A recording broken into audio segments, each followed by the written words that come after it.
Terus judul kula adalah keistimewaan mukjizat Al-Qur'an. Kersane akurat nih kula beto kerpean. Jadi otoritatif. Karena kalau dalam pendapat ulama, kalau seorang mubalek atau seorang ulama atau siapa saja kok ngomong tanpa teks itu dia tersangka sebagai musyarek. Musyarek itu menandingi syariatnya Rasulullah SAW. Dengan pikiran-pikirannya, dengan jargon-jargonnya. Jadi itu masalah besar kalau dalam tradisi ulama karena pikirannya tidak musalsal, tidak ada silsilahnya ila Rasulillah SAW. Makanya saya meskipun banyak orang percaya ngaji di mana-mana itu bawa kitab. Satu ya tadi niat ngerpek tadi supaya saya dulu masih ingat zaman di sarang itu kalau tes itu banyak yang bawa kitab. Ketika ditanya, ini namanya ngerpek? Enggak Pak, mutolaah itu tanpa batas. Jadi mutolaah itu kapan saja. Yang agak kriminal itu kasus ujian nasional. Itu ada seorang guru SD. Ini kisah nyata, ingin membocorkan ujian apa? Nasional. Itu kan jelas kriminal ya. Si guru SD tadi berdalih gini, wong ujiannya mungkar nakir saja dibocorkan, apalagi ini ujian negara. Karena semua kiai itu kan mengajari kita marrobuka waman nabi, itu kan mengecewakan mungkar nakir, artinya kan membocorkan ujian. Singkat cerita kiai tadi itu, guru tadi, kalau nggak percaya tanya Gus Bah. Akhirnya rombongan guru SD tanya ke saya, apa betul Gus ujian boleh dibocorkan? Analoginya kiai-kiai bocorkan ujiannya siapa? Mungkar nakir. Karena saya ya NKRI harga mati, saya bilang tertawa-tawa. Kalau saya jawab nggak kriminal dimarahin polisi. Kalau saya jawab kriminal, analoginya dengan mungkar nakir memang yang membocorkan itu apa? Nggak usah diteruskan, kalau saya bilang boleh nanti jadi kriminal. Dan agama ini adalah analogi itu kias. Sehingga saya di sini insya Allah serius sekali membawa makalah mukjizatnya Quran. Kenapa demikian? Memang saya merasakan dan semua yang hadir di sini pasti merasakan bahwa mukjizatnya Quran itu luar biasa. Sehingga kita satu-satunya umat yang enggak ditunggui Rasul, tapi kualitas iman kita insya Allah menyamai periode-periode sahabatnya Rasulullah SAW. Tapi syaratnya tadi ya, dengan pikiran yang sama, dengan teks yang sama, dengan rasa yang sama, dengan kejiwaan yang sama. Caranya gimana supaya sama? Kita harus terus membaca teks. Teks itu mengingatkan kita. Misalnya begini, yang dikatakan mukjizat itu kan sesuatu dahsyat yang dalam nalar manusia itu enggak mungkin terjadi. Misalnya ontanya Nabi Soleh keluar dari batu besar, itu kan satu peristiwa yang akal manusia tidak sampai. Begitu juga tongkatnya Nabi Musa membelah Laut Merah, yang akal manusia itu tidak sampai. Tapi pikiran itu menurut mazhab kita yang waras ini, saya ulang lagi, kita yang waras itu pikiran kriminal, itu salah. Saya ulang lagi ya, kita semua kan umatnya Rasulullah SAW. Semoga benar-benar umatnya Nabi, bukan Islam yang kumat. Karena orang Islam itu pilihannya hanya dua, kalau nggak bersatu umat Islam ya Islam yang kumat. Kumat itu agak gitu, namanya kumat dalam bahasa Jawa. Begini, saya ulang lagi ya. Yang dikatakan mukjizat itu amrun khariqun lil adat, sesuatu yang luar biasa. Kemudian dalam tanda kutip yang manusia itu tidak mampu, sehingga itu dikatakan mukjizat. Seperti tongkatnya Nabi Musa dan untanya Nabi Nuh yang keluar dari batu besar. Kalau kalian ingin jadi wali, pikiran seperti itu tidak akan jadi wali. Gagal itu di KPU gagal. Jadi nggak usah sampai MK, di KPU sudah gagal. Kenapa demikian? Pertanyaannya begini.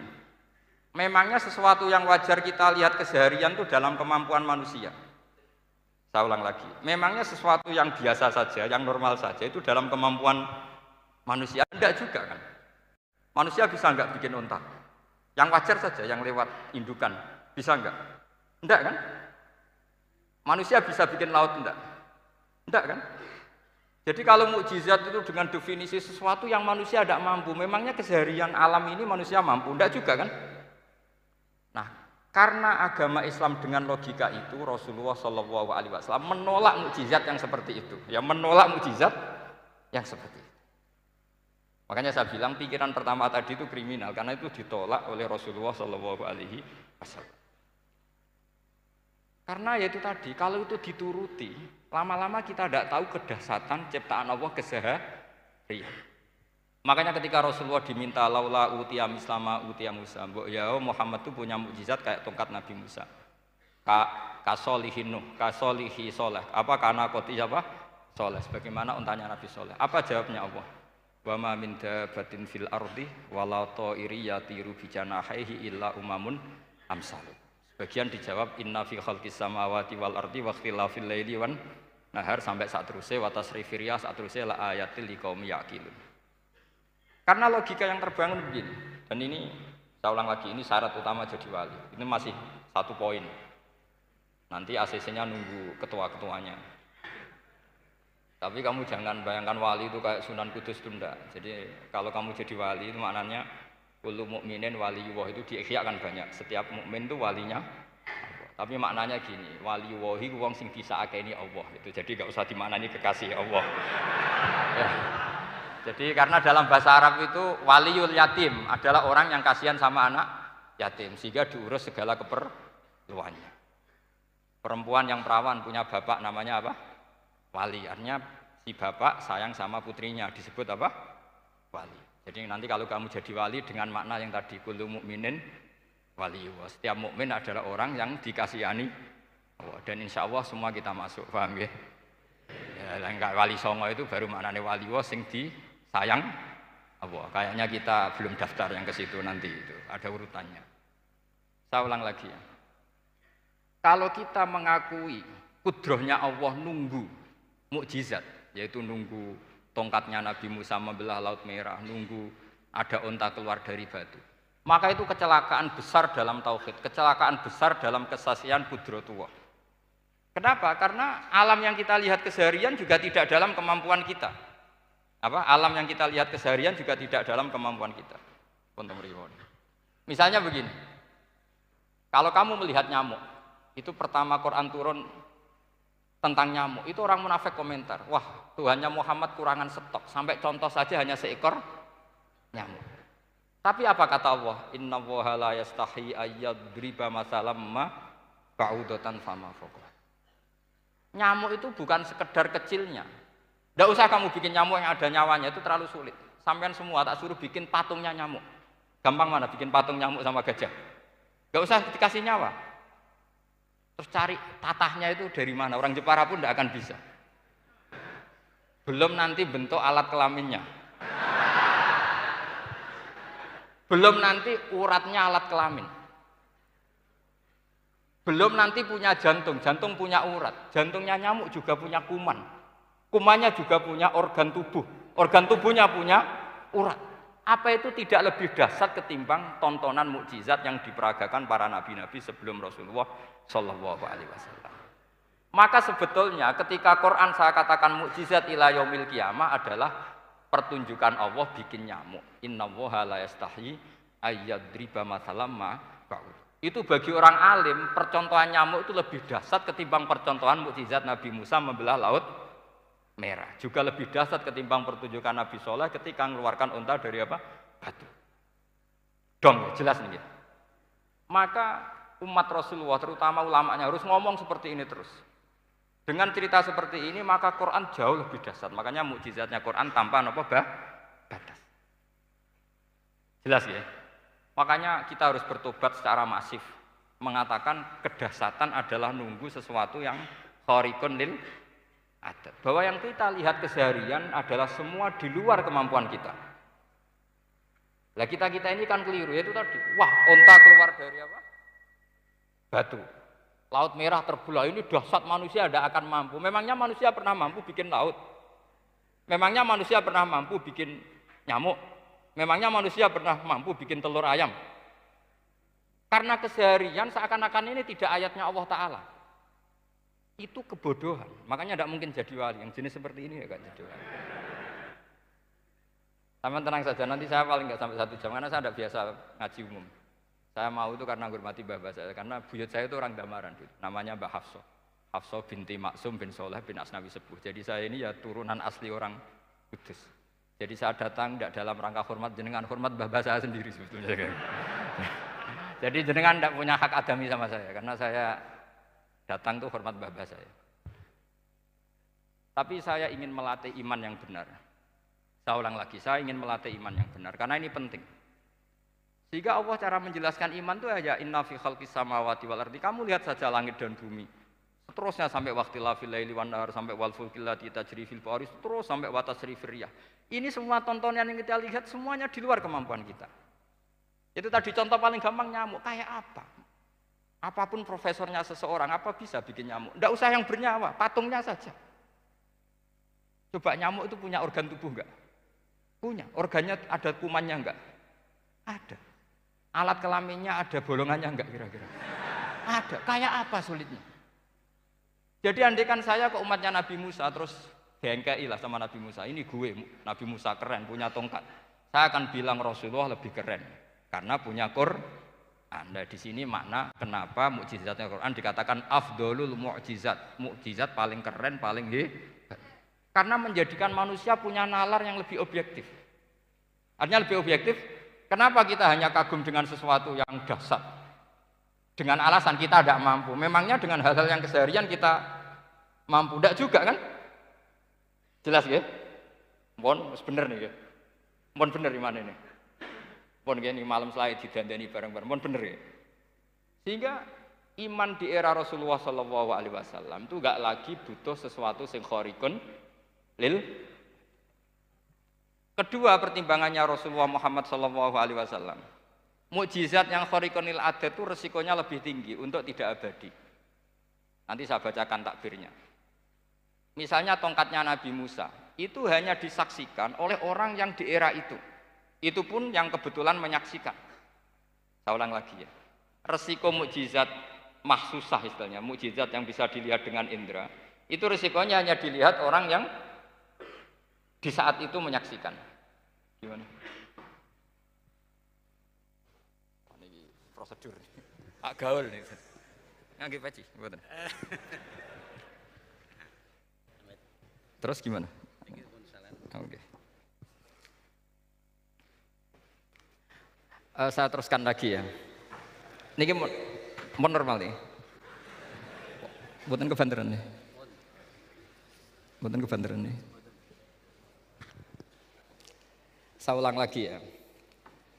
Jadi yang dikatakan mukjizat itu seringnya kan dikasih definisi satu pertunjukan yang di luar kemampuan manusia. Sehingga tongkat Nabi Musa membelah laut merah disebut apa? Mukjizat. Ontanya Nabi Soleh keluar dari batu disebut apa? Terus lucunya disebut alasannya karena manusia tidak mampu. Memangnya manusia mampu bikin onta normal yang lewat indukan? Mampu enggak? Enggak. Artinya umatnya Rasulullah lebih sering melihat kekuatan Allah Subhanahu wa ta'ala kulla waqtin wa hinin, setiap saat. Karena cara berpikir sudah dibenahi Al-Qur'anul Karim. Paham ya? Maka untuk jadi wali umatnya Nabi itu lebih mungkin karena melihat kedahsyatan Allah setiap saat. Tidak usah nunggu sesuatu yang super kayak apa? Kan filakil bahri, sebagaimana laut terbelah oleh tongkatnya Nabi siapa? Musa. Terus ketiga, kalau logika mukjizat gini itu terus menerus seperti yang dialami Nabi Musa, resikonya adalah umat selalu menuntut hal yang aneh-aneh dan melupakan hal yang pokok. Itu lebih bahaya lagi. Misalnya begini contoh gampang. Kita ini hidup di bumi setelah sampean belajar ilmu falak atau astronomi atau belajar geologi. Planet yang sebesar ini apa? Semuanya itu sudah maha dahsyat. Gara-gara kita berpikir butuh kejadian yang aneh. Ya gara-gara ingin kejadian yang aneh. Mungkin lama-lama Anda ingin cari model hewan yang kepalanya itu di pantat. Baru percaya kudrohnya Allah. Lama-lama kamu jadi dukun. Seneng ular yang berkepala manusia, itu baru dahsyat. Nanti menjadi klinik. Makanya kritiknya ulama, kritiknya ulama. Mukjizat itu tidak perlu dituruti.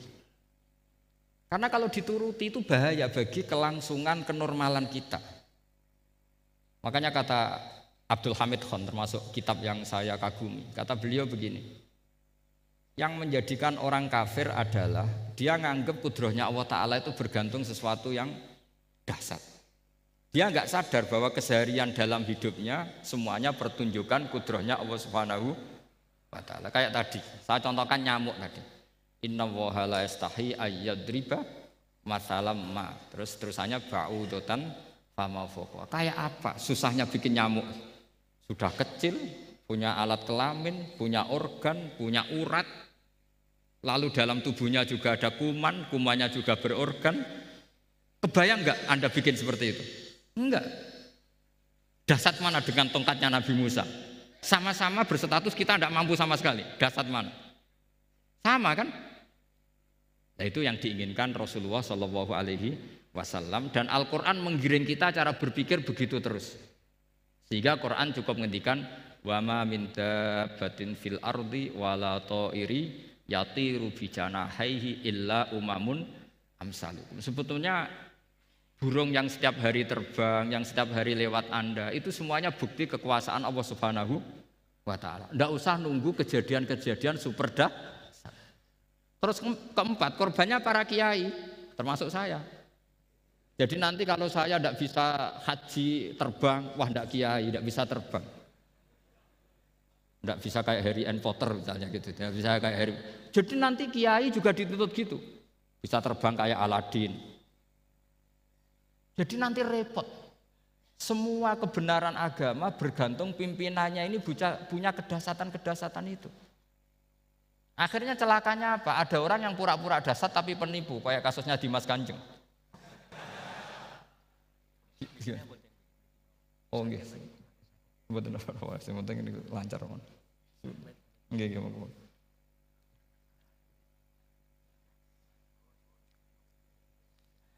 Jadi makanya nanti itu saya akan memberi penjelasan tentang apa? Mukjizatnya Al-Qur'an, kenapa disebut mukjizat paling apa? Dahsyat. Ini saya bacakan tag pokoknya ya supaya sampean tahu. Ini tabaruk sama Imam Bukhari ya. Redaksi yang diriwayatkan Imam Bukhari, qala Nabi sallallahu alaihi wasallam, ini ikut kitab Fadhailil Quran. Ma minal anbiya'i nabiyyun illa u'tiya minal ayat ma misluhu amana alaihil bashar. Wa inna ma kana alladhi utituhu wahyan awhahu wa ilayya fa arju an akuna aktsarahum tabi'an yaumal qiyamah. Jadi semua nabi punya mukjizat, yang lewat mukjizat itu orang dipaksa iman. Karena dahsyat tadi. Saking dahsyatnya terus cocok tidak cocok itu percaya.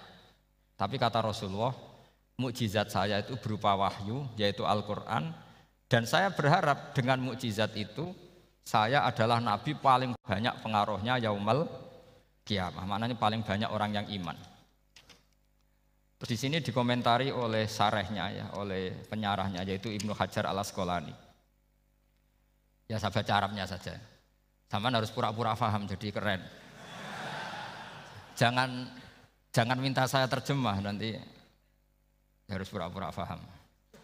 Bagus kok, mantas sabah fi qaumin fa huwa minhum. Jadi bergaya orang kaya ya dikira apa? Kaya. Bergaya ulama ya dikira apa? Ulama. Nanti bergaya wali juga dikira wali. Saya baca ya, ini luar biasa menurut saya. Al makna annal mu'jizati al madiyata kanat khissiyatan tusyahadu bil absor kana qoti soleh wa asa Musa. Wa mu'jizatul Qur'ani tusyahadu bil basirah. Jadi kayak tadi, kedahsyatan tongkat Musa itu karena apa? Laut kok bisa dibelah sebuah tongkat. Itu aneh. Kalau maknanya aneh adalah di luar kemampuan manusia, nyamuk lebih aneh. Kayak apa susahnya bikin organ apa? Nyamuk yang sekecil itu.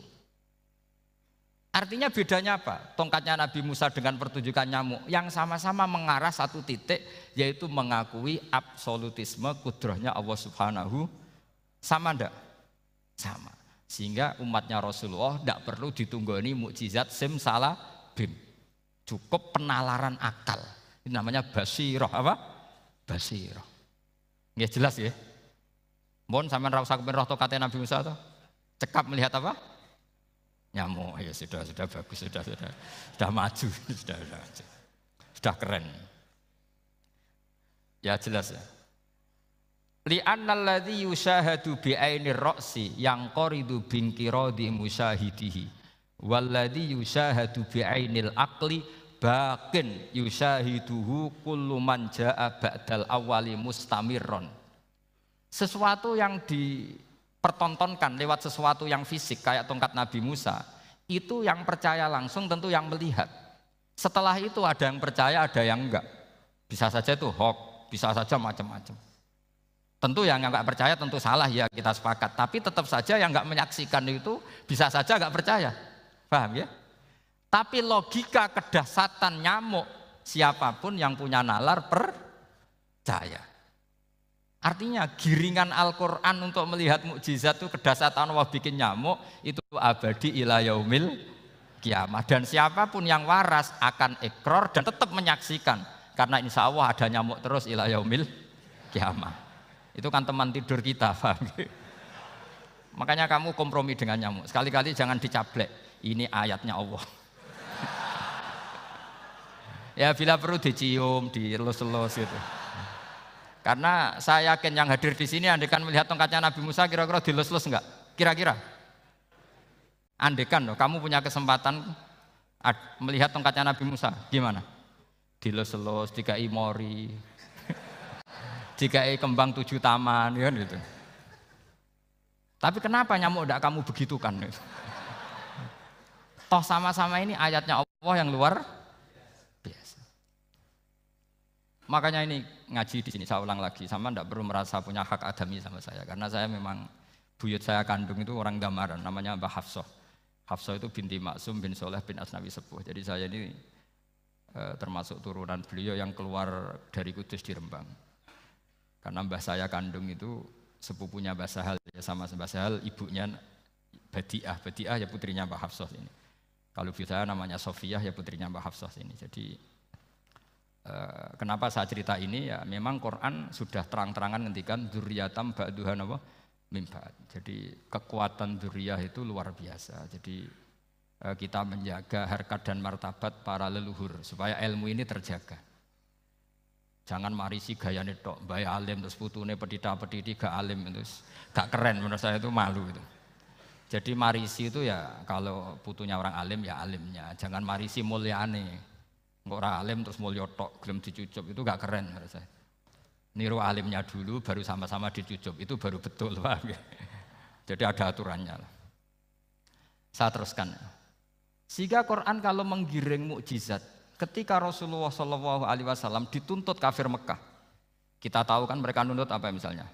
Lan nu'mina laka hatta tafjura lana minal ardi napa yam bu'a au takuna laka jannatum min nakhili wa inabin fatufajjiral anhara khilalaha napa tafsira au tusqitas samaa kama zamta alaina kisafan au ta'tiya billahi wal malaikati qabila au yakuna laka baitum min zuhrufin au tarqa sama. Masih mereka bilang gini, walan nu'mina liruqiyika hatta tunzila alaina kitaban naqra'u. Mereka nuntut tuh, Muhammad saya percaya kamu Rasul, tapi syaratnya Mekah yang tandus sulap, jadi kota yang subur makmur, menjadi jannat subur makmur. Atau begini saja Muhammad, kalau kamu gelo sama saya mangkel karena kita ada iman, turunkan saja azab. Kisafam minas sama, turunkan saja azab. Atau begini Muhammad, kamu kan bilang utusan Allah, kamu datang saja bersama Allah digandeng gitu. Digandeng, terus sama Allah diangkat tangan kamu, dimaklumatkan kalau kamu Rasulnya. Au ta'tiya billahi wal malaikati qabila. Karena mereka dengan logika yang salah. Yang dikatakan mukjizat itu sesuatu yang seperti itu. Artinya kalau kamu berpikir mukjizat yang seperti itu, berarti Anda turunan kafir Quraisy. Anda turunan apa? Kafir Quraisy. Maka enggak boleh berpikir mukjizat seperti itu. Nyatanya Allah cukup menjawab dengan ayat wa ma min dabatin fil ardi wala ta'iri yatiru bi janahihi illa umamun amsalukum. Dijawab lagi inna fi khalqis samawati wal ardi waqtilafil laili wan nahar wal fulkil lati tajri fil bahr sak teruse la ayatil liqaumi yakin. Semudah itu kita iman kedahsyatan kudrahnya Allah. Cukup melihat kerbau. Kok bisa ya jaga populasinya? Padahal tidak pernah dia seminar cara jaga populasi. Nyatanya tetap terjaga. Tanpa lamaran ya bisa jaga keturunannya. Tanpa sesar ya anaknya lancar. Tanpa sesar kan? Artinya mereka bisa. Karena di sini ada kudratullah. Ada apa? Ada kudratullah. Nah kalau iman seperti itu, Anda baru betul. Yaitu yang disebut Allah, ya tanazzalul amru bainahunna lita'lamu annallaha ala kulli syai'in qadir wa annallaha qad ahata bi kulli syai'in ilma. Semua urusan di alam raya ini hanya Allah ingin mempertontonkan bahwa saya kuasa. Jadi tidak perlu nunggu yang aneh-aneh. Sehingga andaikan saya ketemu Nabi Musa dan ketemu Rasulullah Muhammad SAW, pasti saya milih Nabi Muhammad sebagai ketua. Karena Nabi Muhammad yang bikin sarana iman dengan sarana yang seluas-luasnya, dan sarana ini tidak habis dan ada di mana saja, yaitu sarana ikrar bahwa Allah kudroh dan kudrohnya tanpa batas. Nabi bikin sarana apa saja, melihat langit, bumi, lautan, nyamuk, hewan, semuanya sarana untuk ikrar kudrohnya Allah Subhanahu wa ta'ala. Sementara Nabi Musa mempertontonkan hanya nunggu mukjizat sing khariqun lil adat. Paham ya? Makanya wajar kalau Nabi bergelar afdolul ambiya sayyidul awalin wal akhirin. Karena memang lebih efektif cara menggiring supaya orang iman. Sekarang sudah tahu kenapa Nabi jadi sayyidul awalin wal akhirin? Sudah ya? Mungkin kemarin-kemarin tahu tapi gak tahu logikanya. Pokok iman. Selewat ke musola ngaji iman. Itu iman yang kurang betul itu, karena tanpa nadzor. Itu namanya taklid yang statusnya mukhtalaf alaih, masih disidangkan di MK, paham ya? Iman. Jadi iman taklid itu iman yang masih disidangkan oleh para ulama. Ada hakim yang bilang sah, ada hakim bilang tidak sah. Tanya anak-anak Qudsiyah. Imanul muqallid itu mukhtalaf alaih apa mujma' alaih? Mukhtalaf alaih. Kalau imanu ahli nadzar mujma' alaih. Insyaallah barokahnya ngaji ini semuanya min ahlin nadzar, apa? Min ahlin, jangan amin sudah jadi, ini sudah jadi ini.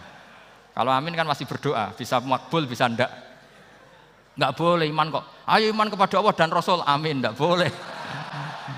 Sesuatu yang pasti enggak boleh diamini, itu kan jadi kacau nanti. Harus bilang apa? Sami'na wa ta'na. Nanti lama-lama kamu disuruh Allah, ayo sholat, amin. Enggak boleh, jadi amin itu ada itu. Ada aturannya. Tapi bukan berarti saya nyalahkan jenengan, enggak. Ya memang salah gitu. Jadi ya usah saya memang statusnya salah. Ya saya ulang lagi ya. Berarti Rasulullah adalah Rasul yang sukses membuat sarana orang kembali ke Allah, mengakui kudrohnya Allah dengan sarana apa saja. Melihat rumput, melihat hewan, dan hewan itu ya apa saja. Gabah itu apa saja. Hewan yang melata di bumi apa saja, semua bukti kudrohnya Allah. Bahkan Rasulullah sukses membiarkan umatnya enggak ditunggui beliau tetap iman. Mergo ditunggui konsep sing super ngene kok Al-Qur'anul Karim. Jelas ya? Tapi caranya memahami ya seperti yang saya terangkan ini. Ya saya baca lagi ya yang jadi annal mu'jizati, pakai jama' mu'annas salim, annal mu'jizati al-madiyata, mukjizat-mukjizat yang sudah kelewat itu kanat khisiatan, bersifat fisik. Tusyahadu bil absor, hanya bisa dilihat dengan mata kepala. Karena qoti soleh wa asa Musa. Wa mu'jizatul Qur'ani tusyahadu bil basirah. Sementara mukjizatnya Quran disaksikan dengan mata hati, dan setiap orang punya mata hati. Fayakunu man yattabi'uhu li ajliha aksar. Li annal ladzi yusyahadu bi ainir ra'si yang qaridu bin qiradi musyahidihi. Walladzi yusyahadu bi ainil aqli baqin yusyahiduhu kullu man jaa ba'dal awal mustamirron. Sesuatu yang dilihat dengan mata kepala, setelah para saksi ini meninggal, maka setelahnya mencari-cari, bisa percaya bisa enggak. Tapi mukjizat yang disaksikan mata hati, siapapun percaya dan sampai ila yaumil kiamah. Dan tentu Quran lebih unggul dalam hal ini. Dan insya Allah kita semua adalah ahli Quran. Yaitu harus punya kesimpulan falam mata tabayyana lahu qala a'lamu annallaha ala kulli syai'in qadir. Sebagian ayat walita alamu annallaha ala kulli syai'in qadir wa annallaha qad ahata bi kulli syai'in ilma. Itu kenapa mukjizat Al-Qur'an dasar. Itu yang gampang-gampang ya, melihat nyamuk, unta, kerbau itu yang gampang. Anda tak naikkan kelas sedikit menjadi agak ilmiah. Misalnya begini, kamu ahli falak. Misalnya kayak Batu Rehan ya. Itu pasti tahu kalau matahari dan rembulan dibikin Allah itu asyamsu wal qamaru bi husban. Bahwa matahari dan rembulan dibikin ini untuk hisab. Walladzi ja'ala syamsa diya'a wal qamara nuran wa qaddarahu manazila li ta'lamu 'adadas sinina wal hisab. Sehingga ketika ternyata betul samsiyah bisa dihitung menjadi tahun samsiyah. Yang oleh bahasa milenial disebut Masihiyah. Sayyidina Umar agak tersinggung. Sebetulnya yang namanya hisab itu tidak ada hubungannya dengan Masehi dan Hijriyah, itu enggak ada. Semua berdasar matahari atau apa? Rembulan. Lah sialnya yang samsiyah ini oleh bahasa internasional disebut apa? Masihiyah. Makanya Sayyidina Umar marah terus bilang ya sudah kalau gitu Qamariyah bikin apa? Hijriyah. Jadi itu sebenarnya nama politik. Sebetulnya kalau objektif yang jadi ukuran ya Samsiyah sama Qamariyah. Berhubung ini sudah diambil tetangga, partai sebelah, akhirnya ya kira-kira gitu. Jadi kira-kira seperti itu. Akhirnya kita namanya apa? Hijriyah, apa Samsiyah sama apa? Hijriyah. Sebetulnya yang asli ya Samsiyah, Qamariyah. Tapi nggak apa-apa lah. Dunia itu mesti ada politiknya. Lah yang repot orang-orang fanatik hukum pakai bahasa nasional, itu repot. Jadi misalnya kematian Yesus Kristus, itu mesti Batu Rehan kan nggak percaya. Akhirnya ditambahi kematian Sibeh. Karena kalau bilang iya kan percaya, makanya ditambahi apa? Sibeh. Karena menurut orang Islam berkeyakinan Nabi Isa itu nggak terbunuh, maka ditambahi apa? Sibeh. Saya dulu pernah usul, karena beliau itu kalau manggil bahasa itu bude, jadi saya pernah sowan usul. Mbok ditulis gini saja, Mbah. Kematian Yesus dalam kurung katanya. Tapi mungkin terlalu vulgar ya, jadi akhirnya dibikin apa? Sibeh ya. Di kalender Kudus kan apa? Sibeh ya, ditambahi Sibeh. Ya nggak apa-apa lah, yang penting keyakinannya masih benar gitu. Jadi masih benar. Kalau usulan saya terlalu ekstrim, masa dikasih apa? Katanya. Ya karena memang begitu kan, kita berkeyakinan Nabi Isa itu gak terbunuh. Wa ma qataluhu wa ma sholabuhu walakin syubbihalahu. Jadi ini saya teruskan, ini paling masih seperempat jam ini. Kalau kelamaan sampai dolim itu ganggu kiai lama-lama gitu. Saya tadi sudah bilang sama panitia, orang Indonesia itu gak sopan. Kalau suka kiai itu didatangkan, itu agak masalah sebetulnya. Dalam etika itu masalah. Kalau seneng kiai ya sowan ngaji. Jangan sowan di dalam, itu ganggu ya, sowan ngaji saja. Dulu Imam Malik itu, anaknya raja itu, Imam Malik itu seangkatan dengan Harun Ar-Rasyid. Makanya jangan berharap kalau saya gampang diundang. Bukan karena saya sombong, memang etikanya seperti itu. Jadi Imam Malik diminta datang ke istana untuk ngajar anak-anaknya Harun apa? Ar-Rasyid. Masyhur Imam Malik tersinggung terus kata bilang, al ilmu yu'ta la ya'ti. Ilmu itu disowani bukan sowan. Akhirnya Harun Ar-Rasyid minta anak-anaknya datang ngaji ke Imam Malik. Itu anak presiden. Imam Malik berani, al ilmu yu'ta la ya'ti. Tapi kalian beruntung karena saya hormat sama mbah-mbah saya di sini. Wong makom buyut saya itu ya berarti apa ya? Selatannya makamnya Sayyid Ja'far Shadiq itu di situ kan ada makamnya Mbah Soleh, Mbah Maksum, itu mbah saya. Makanya dulu saya ngaji di sini lama di Damaran itu. Maksudnya lama itu ya mungkin setahun. Karena saya memang mulai kecil di Sarang, sampai sekarang saya masih ngajar di Sarang. Tapi dulu cukup ya, karena saya kesini sudah hafal Quran, jadi hanya setor setiap hari satu juz jadi cepat lah. Saya tidak punya masalah ingatan, alhamdulillah. Jadi cepat hafal. Saya terangkan lagi ya. Ini penting ya, masalah mukjizatnya Quran. Selama ini orang tuh mau bilang tok, mukjizatnya Quran itu dahsyat, tapi nggak bisa menerangkan. Itu masalah. Makanya kita harus bisa menerangkan mukjizatnya Quran dahsyat itu apanya. Yaitu tadi, tongkatnya Nabi Musa hanya disaksikan oleh orang yang di era itu. Toh tujuannya mukjizat adalah diakui kemudian orang menjadi iman. Lalu Rasulullah SAW beliau sudah intaqala ila rafiqil a'la. Tapi konsepnya Quran menjadikan orang yang enggak ditunggui beliau tetap iman ila yaumil kiamah. Itu yang maksud fa'arju an akuna aktsarahum tabi'an yaumal kiamah. Mukjizat saya itu cukup Quran kata Nabi. Dan dengan mukjizat itu orang akan iman ila yaumil kiamah. Caranya seperti ini. Karena tadi sedahsyat-dahsyatnya mukjizat tujuan utama orang terdikte supaya ikrar ngakui kudrohnya Allah. Lah ngono kok ngenteni tongkat sakti lah opo? Cukup delok nyamuk. Paham nggih? Jelas nggih? Alhamdulillah mau naik kelas ini sudah benar ini sudah benar. Terus kedua begini, kedahsyatan Quran lagi.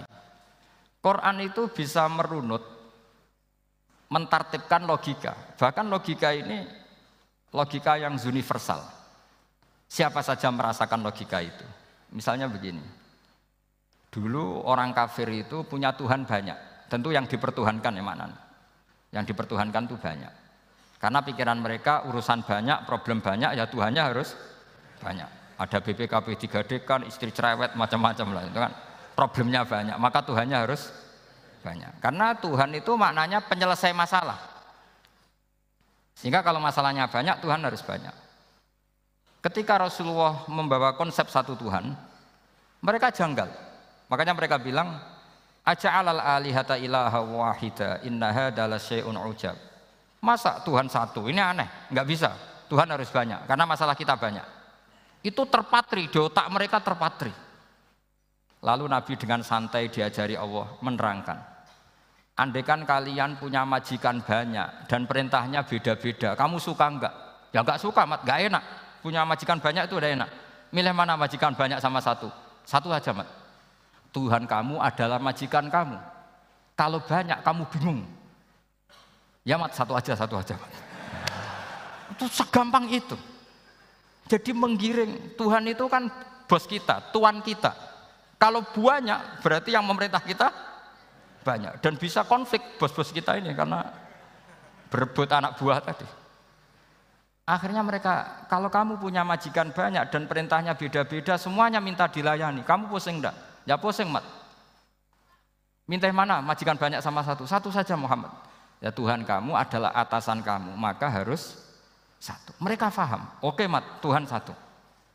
Itu yang dimaksud dorobawaw matalar rojulan fihi syuraka umutasyakisuna wa rojulan salamal lirojul hal yastawiyani masalah. Langsung alhamdulillah. Karena mereka yang paling bodoh pun paham dengan logika itu paham. Kalau Tuhan banyak, perintahnya banyak, kita repot. Maka Allah bikin satu masalan, yaitu rojulan fihi syuraka umutasyakisuna wa rojulan salamal lirojul. Satu lelaki, satu bos, satu perintah. Kayak apa mudahnya Allah. Kemudian mereka tetap menuhankan Lata, Hubal, dan Uzza. Karena mereka dipertuhankan. Sebenarnya enggak pernah Tuhan, tapi dipertuhankan. Allah memberi contoh itu sederhana sekali. Wa daraballahu mathalar rajulaini ahaduhuma abkam la yaqdiru ala syai'in wa huwa kallun ala maulah aina ma yuwajjihu la ya'ti bi khair hal yastawi huwa may ya'muru bil adl. Kata Rasulullah, Lata itu menurut kamu apa? Ya Tuhan kami. Muhammad. Hubal ya Tuhan kami. Uzzah ya Tuhan kami. Lalu kalau mereka kotor ya saya mandikan. Kalau hidungnya coplok ya saya tata. Terus kata Rasulullah begini, kamu mau enggak punya budak atau pembantu yang buta, tuli, bisu? Kamu mau enggak punya pembantu loh ya, pembantu itu budak zaman dulu. Kamu mau enggak punya pembantu yang buta, yang tuli, yang bisu? Wah gak doyan, Mat. Nggo apa pembantu ngono iku? Lang pembantu saja kamu tidak mau yang gitu kok malah punya bos begitu. Orang yang tuli, yang bisu, yang kopok, jadi pembantu saja nggak layak kok malah jadi pangeran. Paham ya? Arca dan berhala itu kan nggak bisa apa-apa. Kamu mau gaji ngasih THR pembantu yang kopok, bisu, picek, mau? Wong jadi pembantu saja nggak sah kok mau jadi apa? Tuhan atau jadi majikan. Jadi Allah bikin contoh gampang sekali. Wadaraba masalah rajulaini ahaduma abkam la yaqdiru ala shay'in, enggak bisa apa saja. Wa wakallun amala maulah, anane ngrepoti tok. Ainama yuwajjihu la yati bi khair. Mudah sekali. Akhirnya mereka berbondong-bondong iman karena logikanya ditata oleh logika Al-Qur'an. Makanya agama ini sebenarnya enggak pernah datang dengan kekerasan, itu enggak pernah. Bil hujjah, dengan argumentasi. Itu disebut qul falillahil hujjatul baligh. Nah sekarang orang rapati soal argumentasi, senengannya neror. Nah, itu rapati ngaji. Sebenarnya agama ini mudah. Ad-dinu yusrun, agama ini mudah, logikanya gampang. Untuk tidak menuhankan Yesus atau Isa, Quran juga datang dengan penjelasan yang enggak jelimet, yang gampang saja. Kata Allah, mal masihu ibnu maryam illa rasul qad khalas min qablihir rusul wa ummuhu siddiqah kana yakulanit. Kok arani pangeran piye? Nek mangan ya lesu. Kamu kebayang enggak misalnya punya Tuhan terus mbok gratisi pas marung. Terus kamu bangga, alhamdulillah tadi habis ngratisi Tuhan. Tadi kelihatannya kelaparan, tak gratisi, senangnya bukan main. Kamu mau punya Tuhan yang seperti itu? Mau? Enggak mau kan? Allah menjelaskan kana yakulanit. Kuduyan sego, artinya nak orang mangan yo lemes. Pas kamu minta, ternyata Tuhannya baru lemes. Jadi Quran itu tidak sinis enggak, tapi menggiring logika bahwa ini tidak mungkin Tuhan. Wong kana ya kulanit. Gampang kan? Itu gampang. Gampang sekali, logika Quran itu gampang sekali. Dan masalahnya kita sekarang tidak mengkaji Quran yang sisi ini. Ya termasuk kritik kita ya, tapi ya sudahlah, ini dunia ya macam-macam. Ono sing ngaramno lomba, ono sing mendukung lomba, macam-macam. Saya tidak dalam posisi mendukung dan menolak. Saya 0-0, jadi tidak ke kanan tidak ke kiri dalam konteks tadi. Karena ya sudahlah, itu sudah takdir, semuanya takdir. Ada yang setuju lomba, ada yang mengharamkan apa? Lomba. Tapi sebetulnya kalau kita berpikir Quran diturunkan ya untuk yang saya terangkan ini, menjaga logika agama al-hujjah al-balighah ila yaumil kiamah. Karena kita tidak perlu tongkat lagi Nabi Musa, enggak perlu ontanya Nabi Soleh. Cukup dikawal aturan-aturan iman yang cukup mudah dan kita temukan di mana saja ayat-ayat itu. Yaitu wa ma min dabatin fil ardi wala ta'iri yatiru bi janahihi illa umamun amsalukum, atau inna fi khalqis samawati wal ardi, dan seterusnya. Nah, cara berpikir gimana Gus? Gampang tadi. Kalau tongkat Nabi Musa membelah laut adalah hal yang kita tidak mampu. Memangnya kita mampu bikin langit bumi? Tidak mampu kan? Berarti ini sudah cukup menjadi ayat kekuasaannya Allah. Jelas kan? Maka mukjizat Quran ini mengawal umatnya Rasulullah SAW ila yaumil kiamat dengan logika seperti itu. Seorang lagi dengan logika seperti itu. Maka ulama enggak boleh berhenti seperti saya ngomong terus seperti ini. Makanya ngendikane Allah, lam yakunil ladzina kafaru min ahlil kitabi wal musyrikina munfakina hatta ta'tiyahumul bayyinah. Bayyinah itu apa? Rasulun minallah yatslu suhufam mutahharah.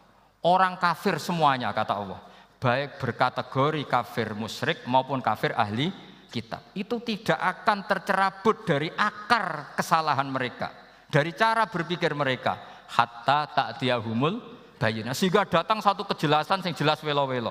Itu apa? Rasulun minallah yatslu suhufam mutahharah, yaitu rasulnya Allah yang membaca sahifah-sahifah suci, maknanya Al-Qur'an. Untuk menafikan ketuhanan berhala, ketuhanan Yesus, kita cukup dengan konsep Quran. Kayak tadi, kana yakulanit, termasuk untuk menafikan Tuhan balita, paham ya? Tuhan apa? Fir'aun, ini contoh terakhir, sampai siap-siap saja selesai. Karena saya memang mau selesai ini, bukan guyon, memang mau selesai. Karena menurut saya mukjizatnya Quran itu jelas. Jadi diterangkan seperempat jam ya jelas, 10 menit ya jelas. Kalau kamu butuh lama, berarti kamu menyaksikan kejelasan Al-Quran. Dan itu kriminal besar. Gitu. Kalau nggak boleh dibahasakan murtad besar, ya kriminal apa besar. Nggak, ini nggak guyon, betul itu. Saya tadi mau nyontohkan apa tadi? Tuhan balita ya. Fir'aun itu berdebat sama Nabi Musa. Singkat debat begini. Kalau nggak salah di J19, kalau nggak salah di surat Syu'ara. Dicari sendirilah. Pertama ditanya gini, Musa kamu kesini ada apa? Ya bawa konsep Tuhan. Yang jelas itu tidak kamu. Ya. Lalu Tuhan kamu siapa? Rabbus samawati wal ardi, yang menuhani langit dan bumi. Si Fir'aun masih berkelit. Begini, soal yang di bumi, saya jalan-jalan kemana-mana setahu saya yang jadi Tuhan saya. Ma'alim tulakum min ilahin apa?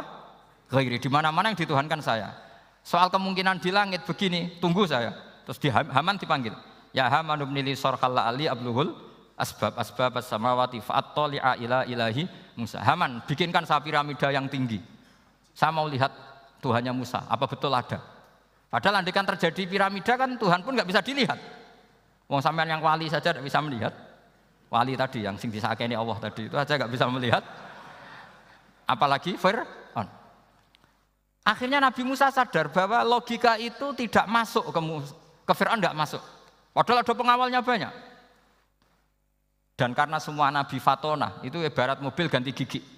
Ganti gigi, ganti argumentasi. Gini saja, yang menuhani leluhur kamu, mbah-mbah kamu. Wah, itu sontak kaget Fir'aun. Pengawalnya ya kaget. Oh iya, kalau Fir'aun ini Tuhan, mbah-mbahnya tanpa Tuhan. Kan Tuhannya datang terlambat. Berarti mbah-mbahnya dulu itu tanpa Tuhan, karena ini ada Tuhan balita itu ada itu. Akhirnya hampir separuh, mungkin hampir semua pengawalnya Fir'aun itu iman semua. Meskipun yaktumu imanahu, ini yang diceritakan Quran, wa qala rajulun mu'minun min ali fir'auna yaktumu iman. Karena runtuh, semua logika Fir'aun sebagai Tuhan itu runtuh. Hanya dengan logika, kalau kamu Tuhan, lalu mbah kamu Tuhannya siapa? Fir'aun mangkel. Wah bahaya logika Musa, tangkap Musa, udah gak debat lagi. Kayak apa mudahnya logika Quran untuk menafikan ketidaktuhanan Fir'aun. Yaitu mengatakan Rabbukum wa Rabbu abaikumul awwali. Karena dikatakan Tuhan langit, Fir'aun masih berkelit. Nanti dulu saya mau bikin piramida, mau saya lihat ada enggak Tuhan kamu. Nabi Musa langsung genti gigi, yang nuhani mbah-mbah kamu. Orang kan masih pikir, ini kalau Tuhan betul, lalu orang-orang dulu Tuhannya siapa? Kan Tuhannya datang terlambat. Nah itu lagi-lagi, dan kita baca Quran itu ila yaumil kiamah. Makanya tidak ada umatnya Rasulullah SAW kemudian imannya itu ada syak, nggak ada sama sekali. Karena dzalikal kitabu la raiba fihi mir rabbil alamin. Ya, mohon cekap ya. Mumpun gampang nih. Masalah sama kalau masalah. Jadi karena kebenaran Quran itu adhar wa adhar, sangat jelas. Sehingga nggak perlu butuh orasinya saya. Sebenarnya nggak perlu. Saya yakin, sampean sebelum saya terangkan ya sudah iman, sudah betul. Ini kan akal-akalan saja saya dimanfaatkan. Karena ya menurut saya itu ya sudah adharu min samsi dhahira kalau dalam bahasa Arab. Kebenaran sejati itu lebih jelas ketimbang matahari di siang hari. Karena ya tadi logika. Ya saya tambah satu contoh lagi, semoga ini selesai betul. Kemudian Quran misalnya gini, sampean tak bedai. Kamu bisa melihat itu karena apa? Ini misalnya apa? Kertas yang saya bawa ini kan kuning. Kamu bisa melihat itu karena apa? Mata kan? Nah itu masalah. Karena melihat kamu dengan mata, sekali ini tak tutupi, kamu tidak tahu. Atau kamu jauh menjadi tidak tahu. Karena mata bisa terhalangi oleh jauh atau tertutupi. Beda dengan Allah. Allah itu kalau merumuskan tahu itu bukan karena melihat, karena menciptakan. Makanya Allah bilang, ala ya'lamu man khalaqa. Apakah tidak tahu orang yang membuat? Misalnya ini, kertas ini kuning. Sama saya tak tutup begini. Kemudian kitab ini tak tinggal, saya datang ke Jakarta. Saya tetap tahu enggak kalau dalam ini ada kertas kuning? Tahu, karena saya yang menciptakan. Paham ya? Kamu bangun satu bangunan, di dalamnya ada besi ukuran sekian. Di situ kamu menyimpan emas setengah kilo. Setelah kamu pergi kemana-mana masih tahu enggak?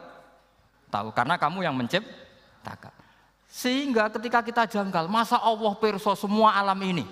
Logikanya gampang, masa yang bikin tidak tahu? Makanya Allah bilang, ala ya'lamu man khalaqa. Paham ya? Jadi gampang sekali, mukjizatnya Quran itu gampang sekali. Nak raro kebangetan gitu. Ampun nggih, Al-Fatihah.